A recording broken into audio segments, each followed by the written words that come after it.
दोस्तों, आज हम लोग बात करते हैं सनातन के बारे में। तो सनातन की वास्तविकता क्या है? आखिरकार सनातन का इतना महत्व क्यों है? ऐसा तो सनातन में क्या है जो वो हमें इतना सब कुछ सिखाता है? तो सनातन हमें प्रकृति से प्रेम करना सिखाता है। सनातन हमें स्त्रियों का सम्मान करना सिखाता है। तो इतना बड़ा सनातन होने के बावजूद भी, इतने सदियों से इसका महत्व होने के बावजूद भी आज उसकी ये हालत क्यों है? क्योंकि हम लोगों ने उसकी कंपैरिजन उस संप्रदायों से कर दी है जिसके साथ उसकी कंपैरिजन संभव ही नहीं है। सनातन एक ऐसा धर्म है, एक ऐसा संप्रदाय है जिसकी कंपैरिजन कभी हो ही नहीं सकती। फिर भी हम लोग दूसरे संप्रदायों के साथ हम उसकी कंपैरिजन कर रहे हैं और उसके कारण वो अंदर से खोखला होता चला जा रहा है। दूसरा कि सनातन के बारे में वो लोग उसकी रक्षा करने में लगे हैं जो सनातन की वास्तविकता जानते भी नहीं है। तो बिना वास्तविकता के जाने आप भला उसकी रक्षा कैसे कर पाएंगे? उसके बारे में आप एक बार विचार करो। उसके बाद मैं आपको यह कहूंगा कि मैं आखिरकार सनातन की रक्षा करने का क्यों कह रहा हूं, ऐसा तो मेरा क्या पॉइंट ऑफ व्यू है। तो मुझे ये अच्छा लगता है कि सनातन हमें माता पिता, भाई बहन, गुरु शिष्य का जो संबंध है उसका महत्व समझाता है।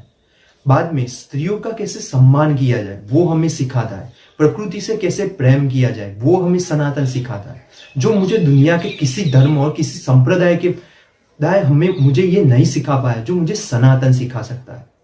तो आप भी ये समझो और आप भी देखो कि दुनिया में ऐसा कोई संप्रदाय और ऐसा कोई धर्म है जो हमें ये सब कुछ सिखा सकता है।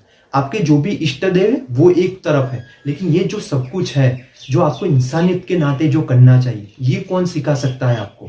तो वो एक सनातन है। तो इसके ऊपर आप ध्यान से विचार करना। और उसके बाद सनातन की वास्तविकता क्या है, उसकी वास्तव में उसकी स्थापना क्यों हुई थी, उसका उद्भव क्यों हुआ था, उसके ऊपर आप विचार करो, उसके इतिहास को पढ़ो और उसके बाद सनातन की रक्षा करने के लिए निकलो। दूसरी बात कि आपको सनातन को बड़ा बनाना है, महत्व उसको बढ़ाना है लोगों के बीच में, तो आप उसको दूसरे संप्रदायों के साथ कंपेयर मत करो, लेकिन सनातन में ऐसा कुछ करो कि जिससे सनातन की जो वैल्यू है वो अपने आप बढ़ जाए दूसरे संप्रदायों के बीच में। आप अपने संप्रदाय, अपने सनातन को बड़ा बनाना है तो खुद का जो है सनातन उसमें ऐसा कुछ करिए जिससे लोग अपने आप जुड़ जाए। आपको उसकी मार्केटिंग ना करनी पड़े कि हमारा सनातन ये है, हमारे सनातन में ये अच्छा है। ऐसी कुछ मार्केटिंग करने की कोई जरूरत ही नहीं है। सनातन पहले से ही महान है, लेकिन सिर्फ आप लोगों की बेदरकारी की वजह से वो इतना नीचा गिरता चला गया है। तो आप सबको और मैं और आप सबको, हम सबको मिलकर अभी सनातन को उठाना है और सनातन को महान बनाना है। तो उसके लिए हमें सनातन में जो कुछ भी बुराई है, जो कुछ भी लोग समझ रहे हैं कि ये समाज इसमें बुराई है, उसे हमें अच्छे से समझना है और उसको सुधारने का प्रयत्न करना है। तो सनातन एक ना एक दिन अपने आप महान बनता चला जाएगा।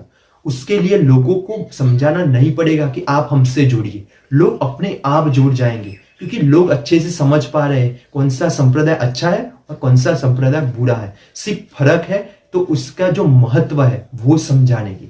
तो वो महत्व अपने आप लोग समझ जाएंगे जब आपका सनातन लोगों के बीच में एक शक्ति के रूप में लोगों के बीच में प्रकट होगा।